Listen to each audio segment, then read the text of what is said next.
Hello again, my friends. This is a happy boy and his dog, and welcome to another episode of Ever Thoughts. First of all, I don't know if you've been checking my community posts, but my recording device did die, and the other I bought needed to run for a PC or laptop, and mine was simply too old. It's bloody ancient. I thought I'd be away for 6 months while I saved up, but after an insane amount of searching, I finally found something, and this is what I recorded the following footage on. It's a bit nicer than what I had before and easier to use, so that's a good one. I've only recorded off on the PS4 so far. I will be checking MK next with cross fingers, but it should be fine. So in today's episode we will be watching the latest trailers for finally 2 new arcade collections to come out at the same time as the arcade cabinets. First I'll shut up while we watch the trailers, then we'll break down exactly what is in the carts before I'll finally be sharing my thoughts on the both of them. Hope you're sitting comfortably and let's get stuck in.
So first up we've got the third Toaplan arcade collection.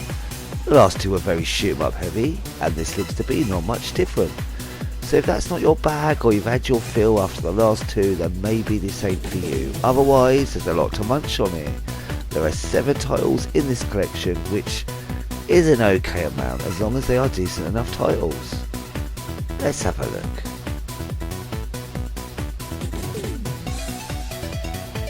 And first up we have Batsugan. It's a vertical scrolling bullet hell arcade video game and the last shoot 'em up created by Toaplan. You can choose between 6 fighter pilots. What's cool is you can level up your weapon by simply using them, which is a little bit sexy.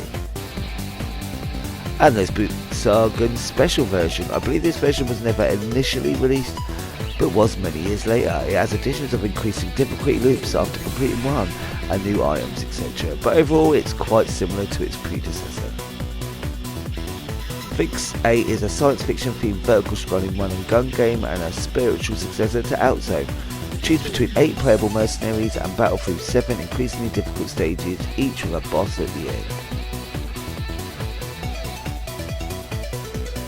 Gox is an action game reminiscent of Devilish with a top-down perspective where the main objective on each stage is to break as many blocks and obstacles as possible from the playfield with a single ball by using the walls and or the paddle to ricochet the ball back to eliminate them, with a boss at the end of every 7th stage. And next up we have Outzone, which is a science fiction themed vertical scrolling run and gun game reminiscent of Commando and Akiri Warriors, where players assume the role of 2 cyborg mercenaries hired by the United Nations through 7 increasingly difficult levels, each with a boss at the end. That's followed by Truckster 2, another science fiction themed vertical scrolling shoot 'em up that plays similarly to its predecessor with 6 stages. Several changes were implemented in the sequel compared to its predecessor, such as an auto fire mechanism. Then we have Vimana, I think that's how you pronounce it, as a science fiction themed vertical, constantly scrolling shoot 'em up that never stops moving until the final level. Although there is an ending, the game loops back to the start after completing the last stage, each loop increasing in difficulty.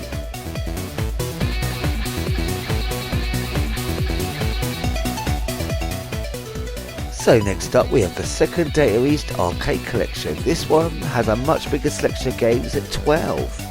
And there's a fair few I've heard of before, or at least variations of. And there looks to be some interesting titles within.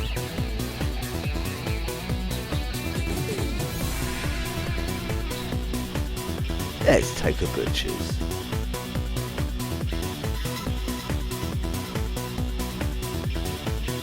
So first up is Geoman Returns. You lose health over a period of time and boss battles. There are different routes after boss battles, and after the final boss there are 3 exits, each to a different ending.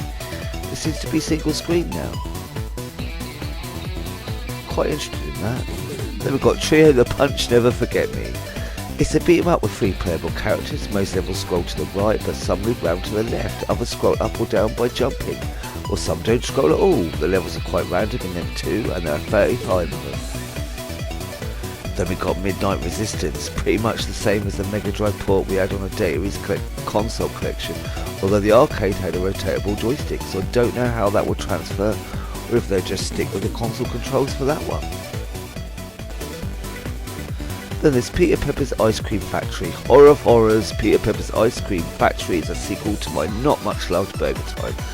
The game seems pretty similar. You can kick the ice cream into enemies or avoid them. Ugh. Then we have Crew Buster. It's an obvious sequel to Bad Dudes vs Dragon Ninja, with the ability to pick up many items dotted around the stage to whack the enemy still intact. In fact, it looks very similar, doesn't it? Then we've got B-Wings. It's a vertical scrolling shooter where you can lower yourself to the ground at the click of a button. There's a whopping 45 levels. You can pick up power-ups that add different weapons that attach to the side of a ship like wings, like cannon, wide and multi.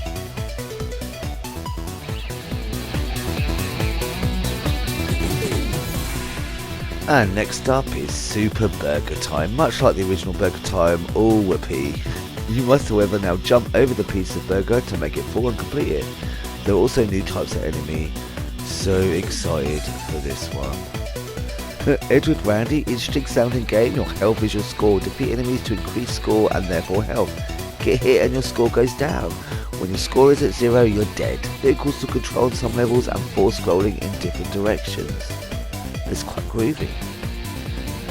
Express Raider, the game is split into on-foot side-scrolling levels, in and on moving trains, and levels where you control horse and a reticle to shoot oncoming targets in the third-person mode. Sounds quite groovy. Then we've got Last Mission, a top-down multi-directional and scrolling shoot-'em-up within a contained area where you are tasked with shooting a specific number of air bases.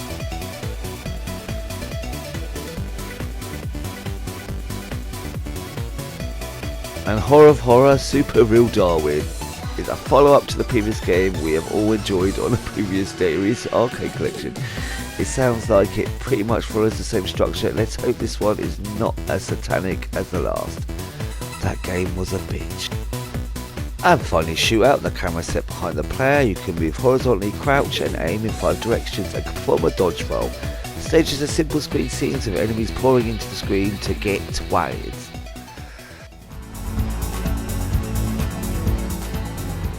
And my final thoughts of the 2 carts. Obviously we only get 7 games of the Toaplan collection. But there's only one game I really kind of know, Truxton 2. And I hear it's a good one. But I'm most interested in the Batsugun games, bullet hell type shooters we haven't had yet, so it's cool to add them. And I like that you can level up your weapons through use. The Data East collection however has 12 games and a few I'm definitely down for. Geoman Returns and Midnight Resistance. Edward Randy sounds really interesting, and working across a moving train and riding a horse makes Express Raider another one I'm interested in seeing too. The ice cream game and Super Burger Time can pretty much do one. And Trio the Punch Never Forget Me looks to be a bonus janky title they often include, which are always an interest if nothing else. So I think I'm leaning towards the date of East at the moment, but we shall see when they finally arrive in November with pre-orders at the healthier later in the year September, so I can definitely hopefully afford them. What do you think of the arcade collections? Happy to finally have some on the horizon? I know a couple of you have been holding out for ages, innit? Which are you most interested in after seeing the trailers? As usual, I always love to hear your thoughts. And if you've made it this far, thanks ever so much for joining me. Leave a thumbs up or comment if you'd like. Either way, I've just chucked your Patreon in for a goosey gander. As always, I hope you're having the most awesomest of days, my friends. And until next time, be seeing you.